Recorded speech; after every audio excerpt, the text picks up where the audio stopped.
여러분 안녕하세요. 오늘은 우리가 먹는 식품을 선택하는 기준에 대해서 조금 말씀드리려고 합니다. 음식 종류별로 일단 나눠서 살펴보겠습니다. 채소, 고기, 곡물, 가공식품 이렇게 한번 볼 텐데요. 저는 사실 요리하는 것을 매우 좋아해서 와인 비스트로도 운영했었고 레스토랑도 운영했었습니다. 따라서 집에도 지금 부엌에 아주 다양한 식재료들이 있죠. 지금 사실 혼자서 사는 사람 치곤 과하게 많은 부엌 살림이 있는데요. 특히 제가 키토 식단을 시작하기 전까지만 해도 싱크대의 3분의 1이 다양한 드레싱과 소스로 가득 차 있었습니다. 말하자면 백라베르 원재료명이 5줄도 넘어가는 여러 가지 이해할 수 없는 단어들로 가득 차 있는 것들이었죠. 냉장고의 문짝 저장칸에도 정말 음식의 맛을 다양하게 해주는 소스와 드레싱들이 한가득 진열되어 있었어요. 그런 소스들은 식재료가 다양하지 않아도 여러 가지 요리가 순식간에 만들어지도록 만들어주는 마법의 식재료들이었습니다. 그때는 정말 식사를 하고 있을 때에도 다음 끼니에는 뭐 먹지? 라고 생각하고 또 다른 음식을 요리할 것을 구상하고 또 먹고 싶은 것을 또 생각하고 그랬던 것 같아요. 지금 제가 몸의 대사의 원리를 이해하고 나서야 그런 여러 가지 첨가물들이 잔뜩 든 드레싱과 소스들이 가짜 배고픔을 계속 만들어냈었고 그래서 먹는 것에 대한 생각이 하루 종일 끊이지 않고 머릿속에 맴돌았던 약간의 음식 중독 상태였다는 것을 깨닫게 된 거죠. 지금 대부분의 현대인들이 예전의 저와 다르지 않다고 생각해요.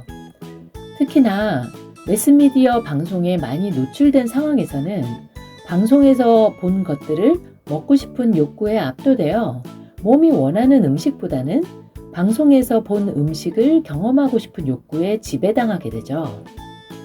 저는 키토식도 다르지 않다고 생각합니다.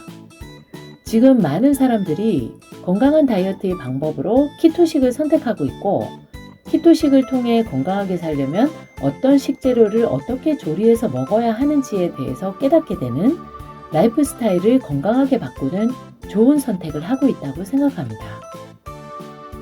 하지만 사실 키토식을 통해서 지방을 쓰는 몸이 되어서 인슐린 저항성을 개선하고 인슐린을 최소한으로 자극함으로써 체내 지방을 합성하지 않도록 만드는 것이 중요한 일이긴 합니다.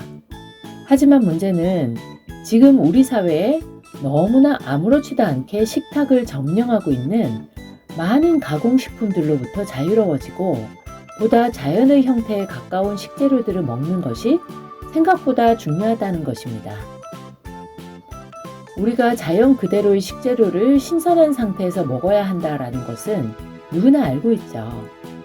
그런데 그 의미가 상하기 전에 먹어야 한다라는 것만은 아닙니다. 우리는 음식을 먹으면 그 음식 자체의 덩어리가 우리 몸속으로 들어가고 음식 속의 칼로리와 영양소만이 우리 몸에 작용한다고 생각합니다. 눈에 보이는 것만을 믿고 과학적으로 증명된 것만을 믿기 때문이죠. 하지만 가공되지 않은 자연 그대로의 식재료에는 그 식재료가 생명이었을 때의 에너지가 담겨 있습니다. 그 생물들의 에너지들도 같이 먹게 된 것이죠. 하지만 시간이 지나면 지날수록 그 에너지들도 점차 소멸됩니다. 특히나 가공이 되어서 본래의 자연의 형태가 사라지고 다른 것들과 섞여서 전혀 다른 형태의 식품으로 만들어지면 그 에너지는 없어진다고 봐야겠죠. 모든 생명은 살아있을 때는 외부와의 교류를 통해 자신의 몸을 지키는 에너지를 스스로 생산합니다. 동물들은 다른 동물들을 잡아먹거나 식물을 먹음으로써 자신의 몸을 유지하는 에너지를 생산하고 식물은 땅과 광합성을 통해 자신의 몸을 유지하는 에너지를 생산합니다. 하지만 더 이상 자신의 몸의 에너지를 외부로부터 조달할 수 있는 경로를 차단당할 때 생명을 잃게 되죠. 동물은 외부로부터 조달할 수 있는 먹이를 차단당했을 때 영양 실조로 죽게 되고 또 죽임을 당하게 되어 스스로 외부로부터의 에너지를 조달할 수 있는 능력을 상실했을 때 생명을 잃습니다. 식물은 땅으로부터 분리되고 더 이상 광합성과 물을 통한 에너지를 흡수할 수 없는 상태가 되면 생명을 잃습니다. 이렇게 생명을 잃은 동물은 지방과 단백질 성분이 풍부하기 때문에 지방과 단백질 구조가 빠른 속도로 변화하기 시작합니다. 땅과 광합성으로 더 이상 에너지를 얻지 못하는 식물들은 자체 내에 보유하고 있는 영양소와 수분으로 스스로를 지켜보려고 애씁니다.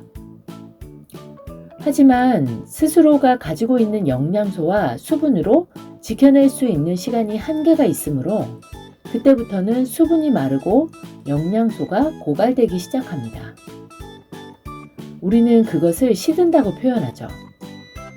따라서 신선도가 유지되지 않는 식재료들은 이미 자체 내의 에너지가 거의 고갈되어서 우리가 먹어도 에너지가 채워지지 않게 되며 자체 내에 보유한 영양소들도 고갈되게 됩니다.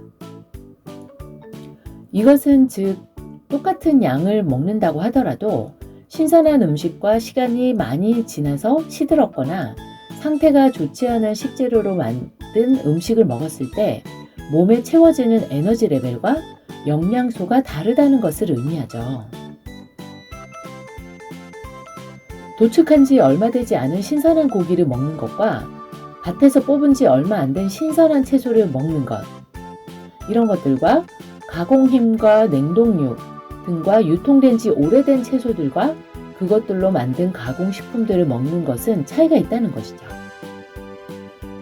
여러분들도 아시겠지만 모든 신선한 고급 식재료들은 신선한 그 자체로 먹지 자연의 형태를 거의 없애버리는 엄청난 가공을 하지 않습니다.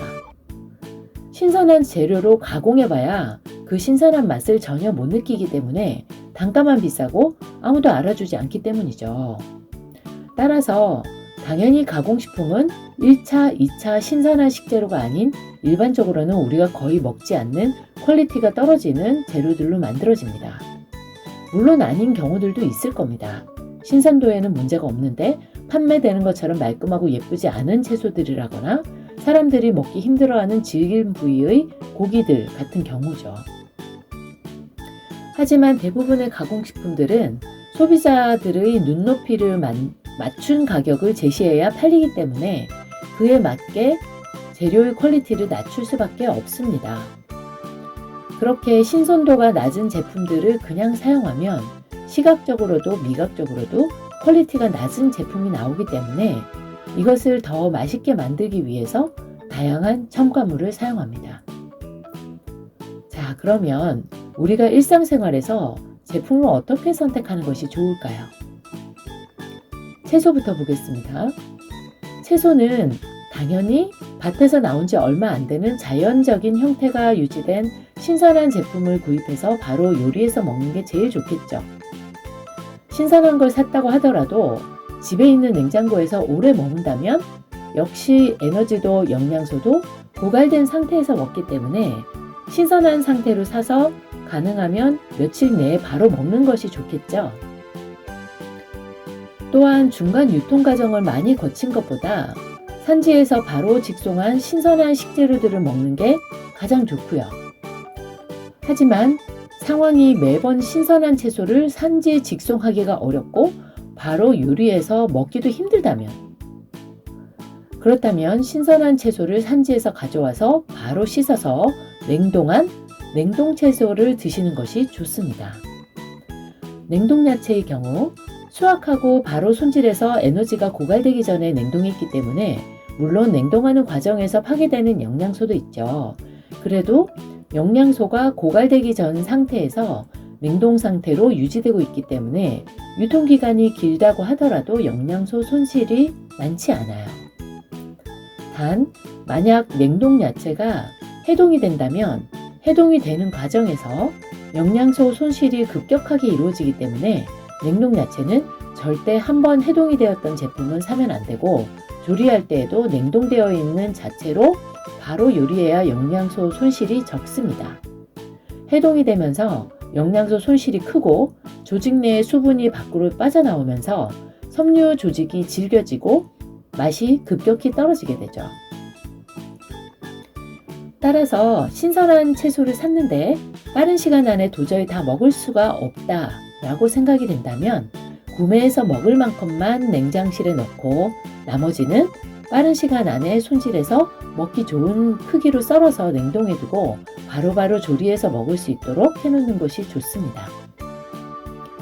해동 후에 다시 냉동시킨 냉동야채나 해동된 채 시간이 꽤 지난 야채들은 먹어도 좋은 영양소와 에너지가 없으니 차라리 먹지 않는 것이 좋습니다.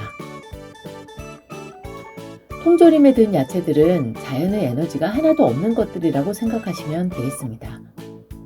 먹어도 에너지가 채워지지 않고 각종 첨가물 때문에 가짜 배고픔만 잔뜩 생기기 쉽죠. 고기는 여러분들이 잘 아시는 사후경직 상태에서는 가느다란 근육다발들이 수축해서 딱딱해집니다. 시간이 흐를수록 근육 섬유가 끊어지면서 즉 사후경직이 풀리면서 고기가 차츰 연해집니다. 근육은 원래 단백질인데 단백질은 원래 아무 맛이 없습니다. 아무런 맛이 느껴지질 않죠. 하지만 숙성을 시키면 단백질이 분해되면서 여러 종류의 아미노산으로 변하게 됩니다. 고기를 먹을 때 느끼는 감칠맛은 아미노산입니다. 또한 근육 속에 있는 글리코겐은 젖산으로 바뀌는데 젖산은 단맛이 나기 때문에 젖산으로 바뀔수록 고기 맛이 좋아집니다. 돼지고기의 경우 도축 후 사후 48시간 동안 육질의 부드러움이 급속도로 상승하게 됩니다. 전체적으로 도축 후 12일까지는 지속적으로 향상된다고 합니다. 부위별로 숙성되는 단계가 조금씩 다른데요.